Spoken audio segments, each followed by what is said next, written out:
ಗಾಳಿನೇ ಮಂತ್ರವಾಗಿ ಇಟ್ಕೊಂಡು ನಾನು ಹೇಮನ್ ಮದುವೆ ಆಗಿದ್ದೀನಿ. ಈ ಕ್ಷಣದಿಂದ ಇವಳು ನನ್ನ ಹೆಂಡತಿ, ಮಿಸಸ್ ಜಯಸಿಂಹ. ಈ ಮುಟ್ಟಾಳ ಕಟ್ಟಿದ ತಾಳಿ ನಿನ್ ಕುತ್ಕಲಿರೋ ತಾನು ಬರೋದಿಲ್ಲ. ಜೀವನದಲ್ಲಿ ಹೆಣ್ಣಿಗೆ ತಾಲಿ ಭಾಗ್ಯ ಬರೋದು ಒಂದೇ ಸಲ. ನಮ್ಮ ಹೇಮ ಬಾಳಲ್ಲಿ ಅದೀಗಾಗ್ಲೇ ನಡೆದೋಯ್ತು.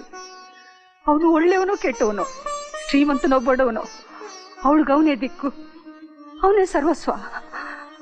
ನಡೀರಿ ಹೋಗೋಣ, ನಡೀರಿ. ಮಮ್ಮಿ, ಡ್ಯಾಡಿ, ನನ್ನ ಮದುವೆ ಆಡಂಬರದಿಂದ ನಡೀದೇ ಇದ್ರು ಜನ್ಮ ಕೊಟ್ಟ ನಿಮ್ ಮುಂದೆ ಅಂಕಲ್ ಮುಂದೆ ನಡೀತು. ನಮ್ಗೆ ಆಶೀರ್ವಾದ ಮಾಡಿ. ನನ್ನ ಹರಕೆ ಆಶೀರ್ವಾದ ಏನಿದ್ರು ನನ್ನ ಮಗಳಿಗೆ ವಿನಃ ಮಿಸಸ್ ಜಯಸಿಂಹಗಲ್ಲ. ಗಿರ್ಜಾ,